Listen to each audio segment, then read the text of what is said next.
O'zbekistonda bo'layotgan eng so'nggi yangiliklardan xabardor bo'lmoqchi bo'lsangiz, bizga obuna bo'lishni unutmang.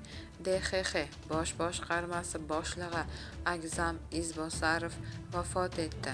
Assalomu alaykum aziz muxlis. Agarda bizning kanalimizda mehmon bo'lsangiz, bizga obuna bo'lishni hamda videomiz ostida bir dona like tugmasini bosib qo'yishni unutmang.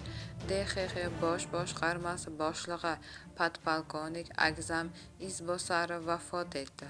Bu haqda 4-aprel kuni matbuot xizmati xabar berdi. Agzam Izbosarov hududiy elektr tarmoqlari boshqaruvi raisining elektr tarmoqlaridan foydalanish bo'yicha birinchi o'rinbosari lavozimidan ozod etilib, DXX tizimiga ishga o'tkazilgandi.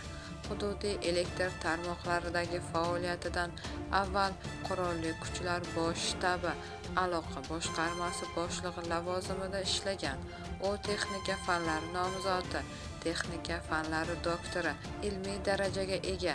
Agzam Izbosarov 2005-yilda O'zbekiston Respublikasida xizmat ko'rsatgan xalqaro xodimi faxriy unvoni hamda 2021-yilda Mardlik ordeni bilan taqdirlangan edi, deyiladi xabarda.